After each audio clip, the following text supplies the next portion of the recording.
welcome to Inside Arizona. This time we have a special guest. Hello, Dr. Terry Leyba Ruiz. And you are running for it? I am running to be the next State Superintendent of Public Instruction. All right, can you explain to us the abilities and limitations of this position? So the State Superintendent of Public Instruction is primarily an administrative role, but it works closely with the county superintendents of instruction and also with our district schools. The idea is that we are all moving in the same direction, that we are supporting our public education, public schools. It's also working closely with the federal government, ensuring that resources that come in from federal dollars get allocated to our schools in the proper way, that grants are applied for and encouraged, and that resources get where they need to be. The limitation is the State Superintendent of Public Instruction does not set the law and does not set policy as much as processes. There's a difference. It's an important difference, but also it's an important role, because we've seen with the current SBI that one of the policies or processes that he set in place was to allow ESA vouchers to go through. If it was less than $2,000, they wouldn't even review it. You want to comment a little bit about that? Yeah, absolutely. And that's a great example of a decision that was made that's within the bounds. It's following the law as he interprets it. It's called risk-based auditing, and therefore allowing anything under $2,000 to just be reimbursed without auditing, saying he'll go back later and audit. What we know now, within 10 months, $124 million of our hard-earned taxpayer resources went to those auto approvals. And wait a second. Can you say that number again? Yes, $124 million. 9 figures went through without any auditing or approval whatsoever, just automatically rubber stamp no matter what it was. Yep, and that's within 10 months. And the reason why it's 10 months is because that's all the information that Craig Harris, the investigative reporter from News Channel 12 in Phoenix, was able to receive from the Freedom of Information request. And now, since then, both Tom Horne and State Treasurer Kimberly Yee are refusing to turn over additional data, even though there has been a Freedom of Information request processed. Now let's explain to folks who may not know who those people are, Tom Horne and Kimberly Yee. These are both potential nominees for the Republican nomination for the SPI race.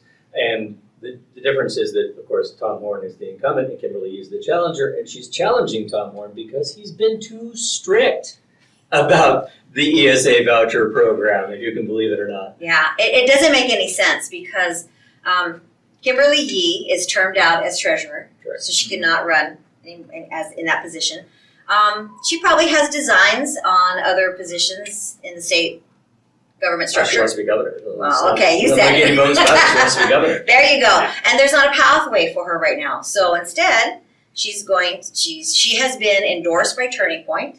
She has the far-right Freedom Caucus, what recruited her to challenge Tom Horne because Tom Horne said no to a $16,000 cello that angered some extreme positions. And so they found Kimberly Yee to run against him. The $16,000 cello? Yes, sir. He said no to cellos that. are expensive. That's like an average cost for a cello, to be fair. I mean, that is quite the thing. So we mentioned ESAs. Those are Empowerment Scholarship accounts. Can you explain a bit of how those work, as in like who receives the money from the state? Is it the parents or the private schools? It goes into an account. It goes into an account run by Class Wallet. So as a parent, if you want to send your child to a private school or you want to homeschool, that's when the universal ESAs are used for. Now, let me back up a minute.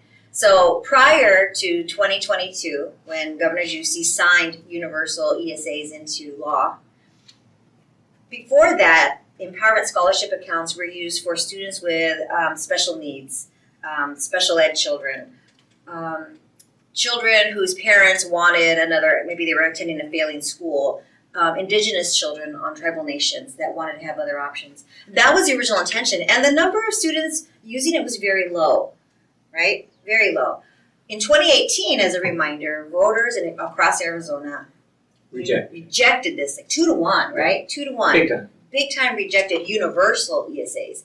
Well, that's when in 2022, they dismissed the voter voice and passed it through the legislature, and Governor Ducey signed it into law. At that point, when it became universal, it skyrocketed. The number of parents who used it to send their children to private schools or home schools or micro schools. Now, the issue then is the money, to your question, the money doesn't go directly to the parents, it doesn't go directly to the schools, because that would be a gift of public funds. It has to go through this third party, through Class Wallet, a platform that the money goes into an account and parents can draw on it from there. Yeah. Let me just comment real quick here. It took the Arizona Supreme Court like 6 years of various litigations on various stages of this in order to turn themselves into enough of a logic pretzel in order to make this work with our state constitution. We have what's called the Blaine Amendment, which prevents the state from giving money to private schools. But they have worked their way around it with this ESA voucher program using this cute little cutout that gives them the legal cover that they need to be able to make this constitutional in Arizona. And really, let's be fair about who's actually using this. You say they're sending kids to micro schools and private schools. These are largely people who are already homeschooling their kids, already paying tuition for private schools, who are now having their costs defrayed by hardworking taxpayers, even though, on average, these people are way wealthier than your average Arizona, and are getting this tax benefit. It's basically a wealth transfer upward. Yeah.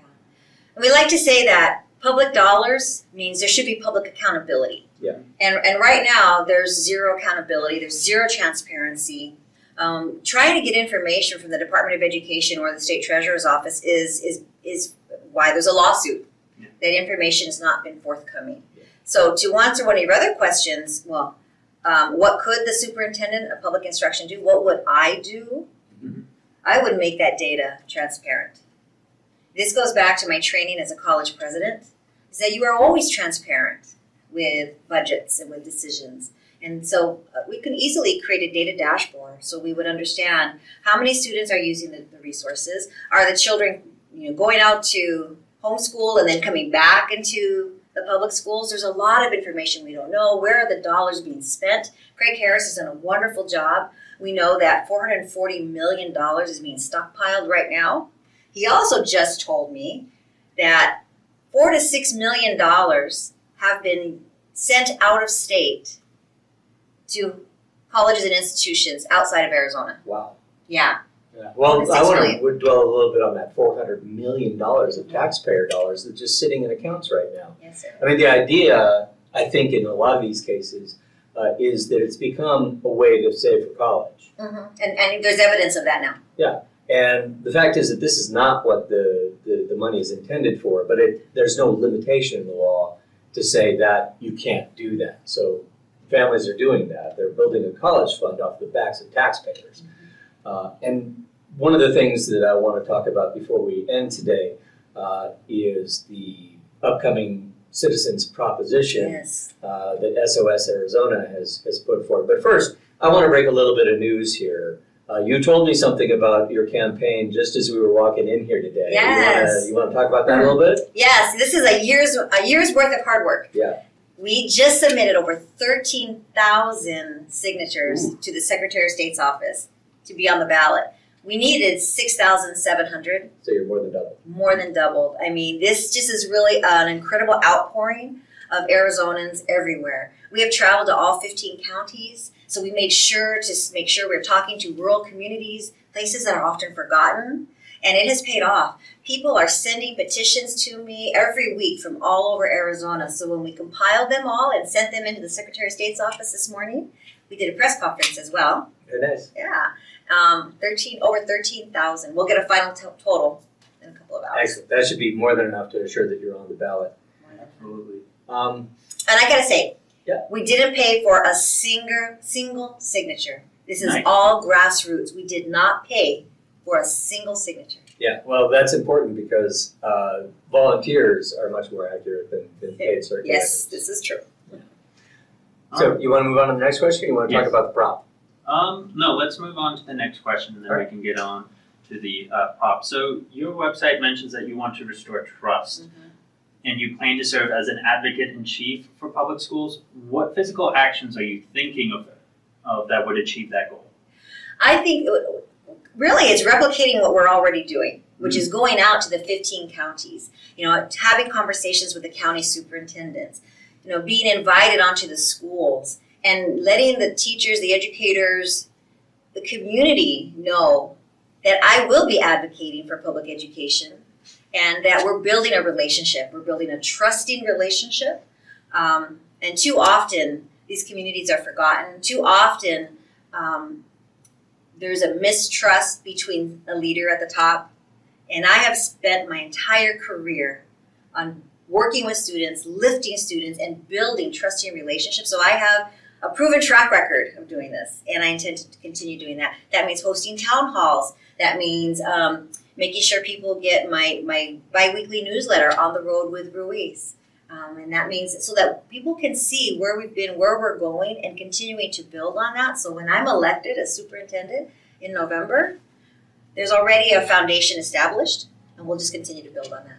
That's honestly amazing, because more so than ever, the bully pulpit is very important in politics, whether it's on any level, even something like Superintendent of Public Instruction. It's quite the long-winded position name. So that is very impressive.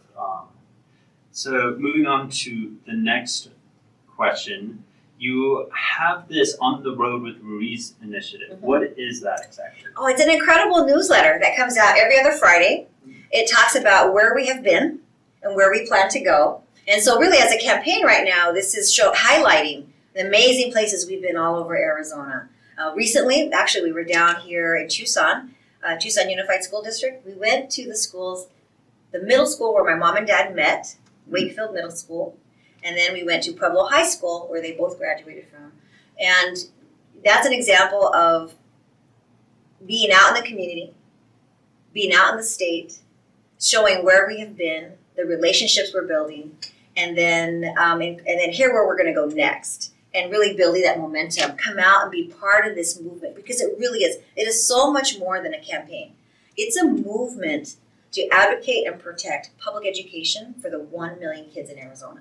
Yeah, 90% of our kids are in public schools. And I'd like to point out and give you the opportunity to draw a contrast between the Democrats, who the Democrats run for this Superintendent of Public Instruction office, and who the Republicans run for this office. You yourself are a career educator. Our last SPI that was a Democrat was a career educator. Absolutely.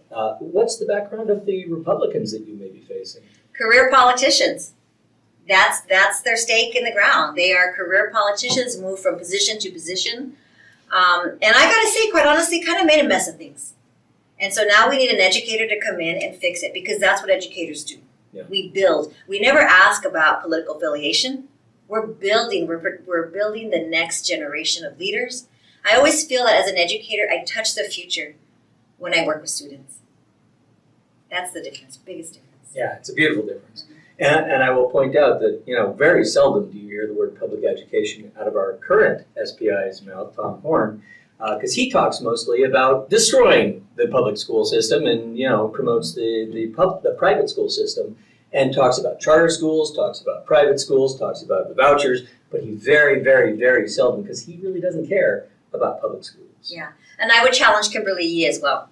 Her mom was a public educator, but she doesn't feel that this is public education is a priority. It's a holding place for her. It's a stepping stone. Stepping stone. Yeah.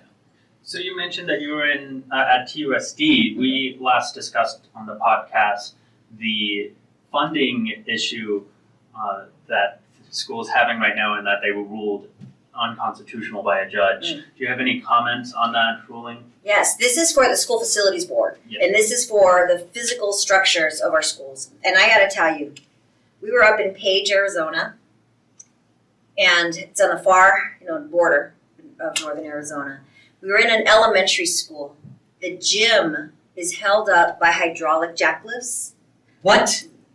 The beams are cracked, and literally, there are like 10 hydraulic jacklifts holding up the entire structure. So obviously it's not safe for children, so they're not allowed in. This is unconscionable. Yeah. This is a school that serves students in the community, but The gym, it's a hazard by any other name. It's a hazard. And I'm assuming they just don't have the money to tear it down and rebuild it. They don't, and that's a community that will not be successful in passing a bond. They also still have swamp coolers. Now, those of us in Arizona who've been here a long time, swamp coolers, they're not that great. You might not even know what a swamp cooler is, right? We live in air conditioning now. The air conditioners are so old, they can't even find a replacement part for it. So the school's in dire need. We were down in Patagonia, just south of here. Similar situation, although not the hydraulic jack lifts, but the roof leaks. And every time it rains and there's a basketball game or volleyball game, they have to call a timeout so they can mop the floor so that the students aren't harmed. This is unconscionable. Yeah. So that Superior Court just ruled it's unconstitutional how Arizona funds our facilities in public schools. And the amount that we're funding. And the amount that we're funding and the process in place. You have to apply for these funds and through a grant process. It's convoluted. Yeah, it's convoluted for a reason, if I may. The reason is because the state legislature doesn't want direct responsibility for this. They set up the system so that other organizations are responsible and take the blowback for the estimated $8 to $10 billion of deficits over the last 25, 30 years, and not them. And this savings that they've created for themselves by underfunding our school infrastructure is how they have manipulated the budget to be able to say, oh, we have a surplus, we have a surplus, we have a surplus, and continually cut taxes permanently, I might add, because Arizona's constitution has sort of a one-way ratchet requiring a supermajority to add additional taxes as opposed to just a flat majority to take away taxes. And so they have been building their budget deficits on the backs of our school children for decades now. This is what Republicans do. This is their modus operandi and their raison d'etre for keeping hold of the state legislature is to give continual tax cuts to the wealthy at the expense of our children. It's unconscionable. You just got to send them to a private school. Exactly. On our backs. Yeah. We'll pay for it. Your website also mentions that you wanted an advisory committee with the Arizona Department of Education. Can you give us a bit of a background of the Arizona Department of Education and how do you think this advisory committee will help? So here's a great example. Kathy Hoffman, Our last SPI. our last superintendent who was an educator, Democrat, right, who was an educator, Yep. she created a student advisory council. This is wonderful. There's a student representative from every county, and I met the young lady from Yavapai who's now in college, and it brings the students together for the student voice.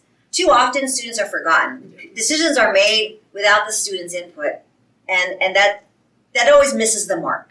And so Kathy created this student advisory council. Of course, when Tom Horne came into power, he did away with that. Oof. Yep, I would bring that back. I value our students' voices. Also connecting with rural Arizona schools. Is there an opportunity to include the voices of our rural schools? How about our tribal nations? Is there an opportunity to ensure that our tribal nations are part of decisions that are made? How do you make a decision without having the stakeholders in the conference? It doesn't make any sense. And so my entire career as an executive leader has been very collaborative. Let's come together. Let's solve problems together. The more people we have at the table, the more voices are heard. The diversity of the ideas and thoughts are important. Let's find that solution, but let's find it together.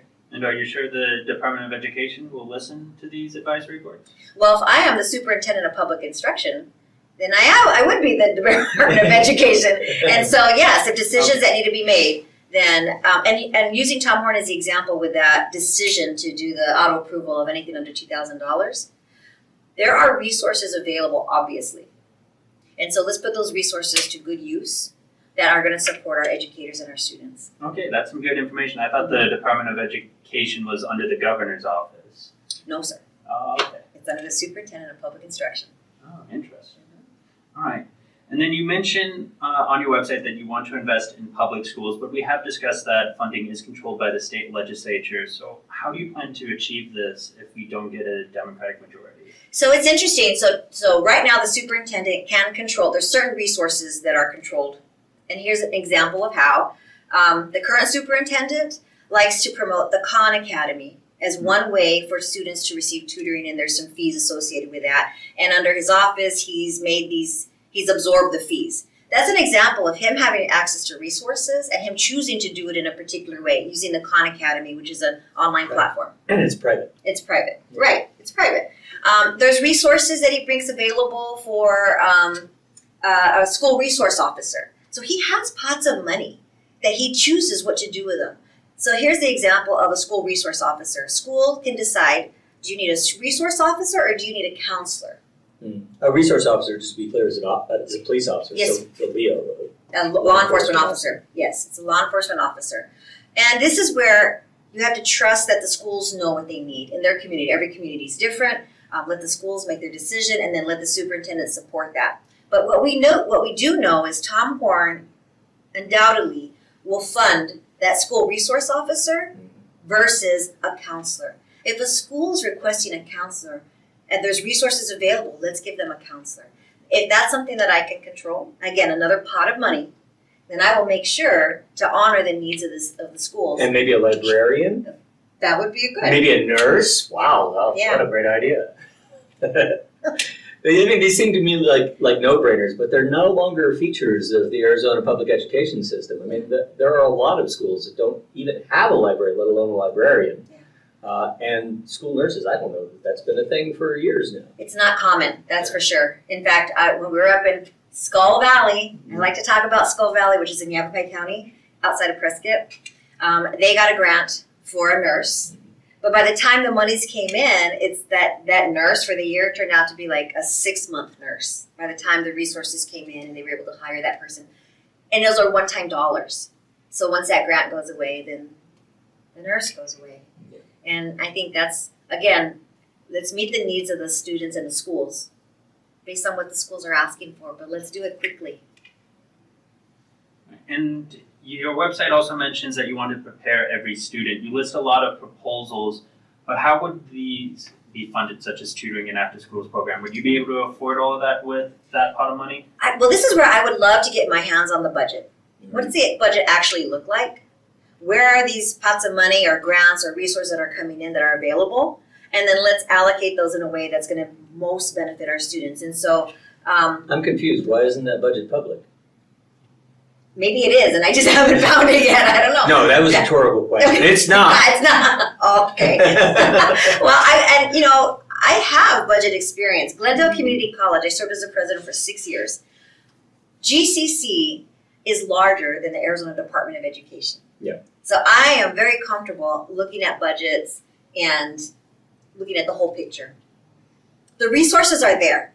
They're just maybe not going to the right places, and decisions are made that aren't benefiting everybody. And here's to answer your question about, we want to make sure that students are prepared for what comes next after high school. We want students to continue their education and training after high school, whether that's through a career and technical education program, a certificate, whether it's through an apprenticeship through one of our unions, whether it's to a community college, whether it's straight to the university. We should be providing opportunities for our students to chase their dreams. I got to chase my dream. I wanted to be a math teacher. I want our students to be able to reach for their dream, and I feel it's the responsibility of the Arizona Department of Education to help make sure that our schools have the resources to make that happen. It's going to come back to what's in the budget. Well, how do we supplement the work that's already happening? I got to talk about San Luis High School down on the border next to Mexico. San Luis consistently has had the highest percentage of their high school seniors completing the free application for federal student aid, the FAFSA. That is the gateway for continuing education after high school. And consistently, San Luis High School has been the top bringer. We need to understand what is San Luis doing and how do we replicate that? So that if that is the gateway for students, then let's help all of our students have access to those resources. Yeah, absolutely. That's an important point. And again, I just remind people that 90% of our students are going to public schools. I mean, a lot of the heat and a lot of the debate is around this 10% that are going to private schools and charter schools. But that's not the vast majority of Arizona students. And it's not what the SPIs who are Republicans are keeping their eye on and promoting and putting central to their agendas. I'd like to swivel to the proposition now that Secretary of State's Save Our Schools Arizona is now gathering signatures on. Yes. Could you give us a little rundown of what's contained in that proposition and why it's important to pass it, and how many people are supporting it already based on polling? Oh, yeah. Okay, so it's the Protect Education Initiative. The ballots are out and available. This is not something you can sign online. You must physically sign the piece of paper to get it on the ballot. They need something like 249,000 signatures. They have been doing almost daily training sessions to prepare people to be collectors. I went through the training so I can be a collector. What it will do is it'll put some common sense guardrails around the empowerment scholarship accounts. Other states are looking to Arizona and seeing the folly and the rabbit hole we've gone down, and they have put some restrictions in place. So here's an example. $150,000 cap, not for special ed students, but for universal ESAs. This is what would affect them. Families who make more than $150,000 a year would not be eligible. There must be background checks. There must be academic progress assessments given to So background checks for the people who work in the schools. Yes, I'm sorry, thank you. Background checks for the And why is that an issue? I mean, well, right now, who goes through background checks? well, everybody should go through background checks if they're going to have contact with our children. Yes, and in public schools, that's a requirement. Yeah. In private schools, home schools, micro schools, not a requirement. So we should think about this from a safety perspective. Yeah. Who's teaching our children? Who's teaching our children? Let's start with that, Yeah. right? Are our children safe? Do we have a responsibility as a state of Arizona to ensure the children's safety? And right now, there's no requirements, no restrictions. So people are spending all day in these classrooms with kids in private schools, and they don't even have a background check on file? Unless that particular private school chose to, it's not a requirement. Wow. I mean, I've volunteered in the schools before, and I had to get a fingerprint background check. I mean, even just working on issues of foster kids, you know, which, I mean, I never had any direct contact with the foster kids, but I had to have a background check in order to do that work. Yeah. It's insane to me that we're allowing access to our kids without any kind of background check. Are our children safe? Yeah. You know, who's teaching them? What are they teaching? What's the curriculum? Yeah. What's their academic progress? Did you know that if you homeschool your children, you can decide when they complete their high school requirements? No, really? They don't have to take a test or anything? No, sir. Oh my God. The community colleges or the colleges don't require a test from them? No. Well, if you are homeschooled and your parent signs off that you've met the high school requirements, then the colleges and universities will accept it. Really? They don't even have to take a GED? No. Crazy. That's unique to Arizona. Yeah. And I actually don't know if that's going to be in the Protect Ed initiative. I don't know if that part is in there. I do know the income caps, the common sense guardrails of assessing and doing background checks. Are there any limitations on this $400 million that's building up in these ESA accounts? Yes, that any unused money, thank you, any unused money must go back to the state or back to public education. At the end of the school year? Mm-hmm, at the end of the school year. So no more stockpiling. Yeah, and no more using it for college tuition, thank goodness. And you said these have to be signed in person. Can one sign them here at the Pima County Democrats headquarters? Yes. All right. We will put the address to that building in the description. Yeah, if they're not here already, they will be very, very soon. Yes. And I assume that would be the case for most county headquarters for the Democrats. I assume it's a hub. So I was up in Flagstaff at the Coconino County Dems office, and they are a hub. So I am assuming then that all the counties will have hubs at the Democratic offices. Yeah. That's great to hear. And just one more thing to mention. When Save Our Schools was putting this together, they did polling in association with the way that they structured this and the limitations that they put on the program. And those were between 60 and 90% support for the individual things that are in the limitations. And so if this gets on the ballot, which is gonna require like 400,000 signatures to be sure that it gets on the ballot. Right. So go out and sign it today. I'm very, very sure that it's gonna pass. And so how is that gonna affect your work as SPI when you're elected? Nice. Well, I think it's going to drive voters out to the polls, which is a good thing because we know we've already voted this down in 2018. It'll drive voters out, and it'll be a nice, wonderful way. If that's the law, if the Empowerment Scholarship Accounts remains the law, then we'll make sure that we're going to implement that law with fidelity. We'll make sure that we'll follow the rules, but we will follow the rules. Earlier you mentioned a career and technical education, and your website mentions that you want assistance with that from local unions. This sounds like a wonderful idea, but many politicians have recently switched from learn to code to learn a trade. Are we potentially setting up a future workforce where there are too many blue-collar workers, just as we might now have too many software engineers? I think we have too many students who are not choosing a path at all. That's fair. And so Arizona has one of the lowest high school graduation rates in the nation, 78%. And of those students who graduate, less than half choose to enroll in some type of education or training after high school, less than half. So I would argue we don't have enough students in the pipeline at all anyway. And we want to make sure that students are chasing their dream. You want to be a teacher? Please. You want to be a welder? Excellent. Let's help to make sure that you're getting the pathways and the training you need to reach that dream. But most importantly, let's fill this pipeline with the students that we have so that they can have opportunities after high school. Why does Arizona have such a miserable rate of high school completion? Well, I wonder if it's tied to, right now, high school students to graduate, you have to pass the United States Customs, USCIS exam. The same exam that they give to all new citizens. And Is that new? I don't recall that. I think it's been around for a few years. And so, Yeah, it was definitely the result of a MAGA legislature, I'll tell you that right now. I mean, I graduated in 2016 and I don't remember anything. Yeah. Well, and lo and behold, the passage rate is the same as the graduation rate. So if that is a barrier, then let's have this conversation. Are we putting a false barrier on our students? Are we building unnecessarily a wall around our students? So I think these are questions that need to be asked and conversations around what's best for our students and what's best for Arizona. What kind of impact does it have on kids as they're starting out their careers, having a high school education at least, versus not graduating high school? Do we have any information on that? Well, there is some data. Education Forward Arizona and Helios group have put out, it's called Billions to Gain. It's a wonderful economic impact report.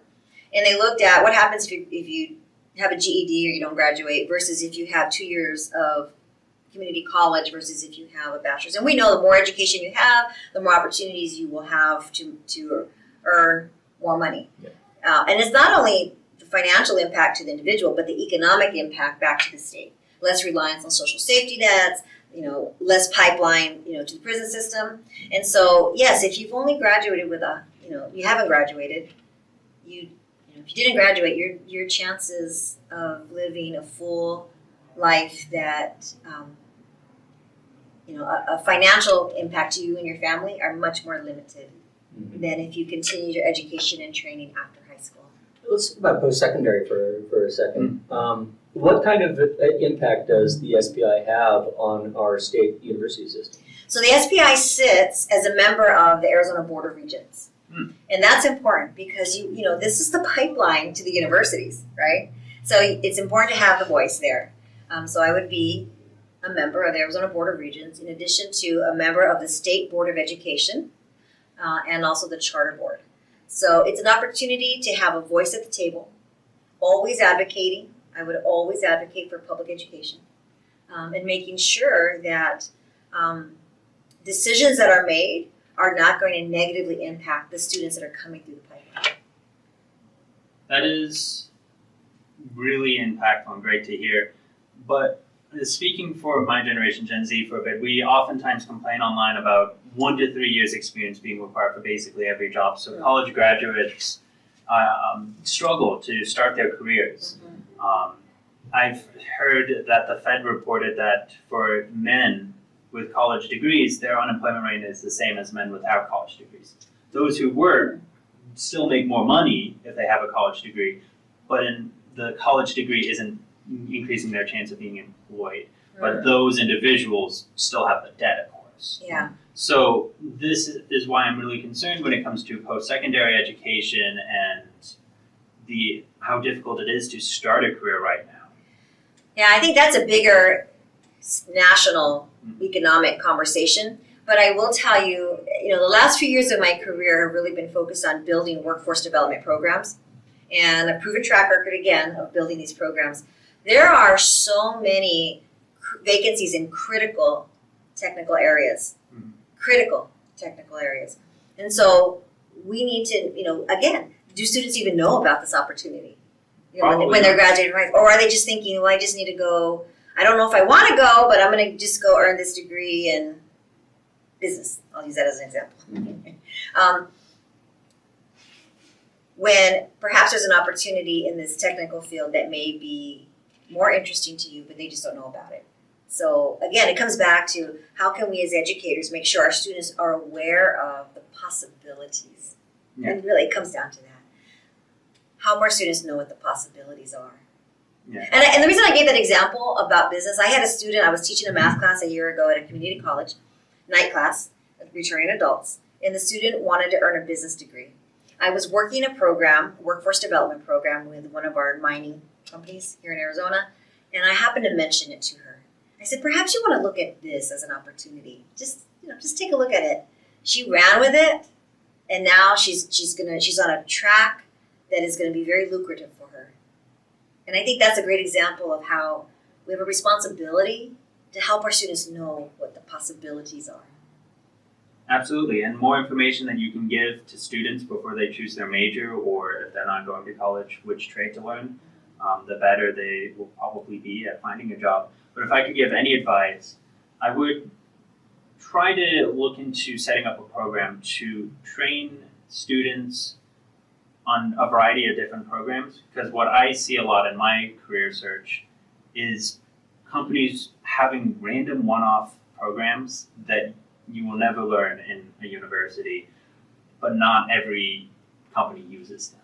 So it can become very difficult when a job posting says you need 3 years experience in this one-off program you've never heard before. Yeah, I don't know, that's a bigger conversation with industries as well.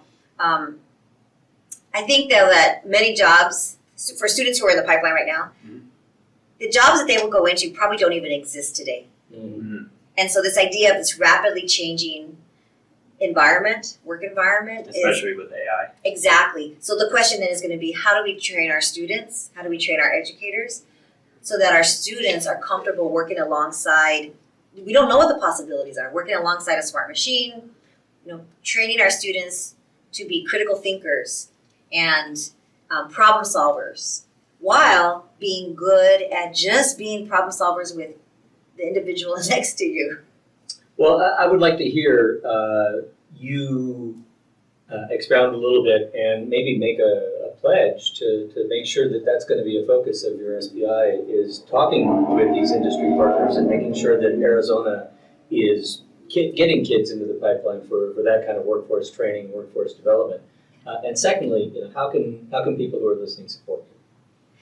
So to your first question, I have had many conversations as a college president with industry leaders who have a critical workforce development need. If industry partners aren't at the table, then we're missing the boat completely. So education is the pipeline, it's the foundation for workforce and economic development. So let's partner together, industries that are coming into Arizona left and right. How do we make sure that our students are prepared, that the workforce is prepared, whether they're in the K-12 pipeline or they're the incumbent workforce right now who needs to reskill and upskill? First question, right? Let's make sure that everybody's at the table, the stakeholders. And the second way you can support me is, to be very honest, we're at this point now that I am officially going to be on the ballot. Yes, congratulations. Thank you. Now we're on to the next phase, which has to be about fundraising. It's the awful part about being a candidate, Mhm. because I will say Turning Point, who is backing Kimberly Yee, have deep pockets. But what we have here is grassroots people power all around the state. But it's going to take all of us supporting this campaign, supporting me, so I can, continue to, have advertisements that are going to promote this campaign. Join the movement. Help us become strong. The Arizona has a strong education system, but I can't do it on my own. My campaign team, we can't do it on our own. We need the state of Arizona behind us, because this is where education should not be political. This is about our children's future. This is about Arizona's economic vitality future. And we need everybody behind us supporting public education. So you're running a traditional campaign, not a clean campaign. Not a clean elections campaign. Definitely a traditional campaign. So can you give us the URL for your Yes. site? It's Dr. Ruiz for Arizona. DRRUIZ Arizona. We'll make sure to have that link in the description. Thank you. I believe that's going to be it. All right. Thank you for joining us. Thank you, Mike. Thank you so much. Let you get to your ice cream social now. Yes, come on by. Well, we're right here. Might as well. Yeah.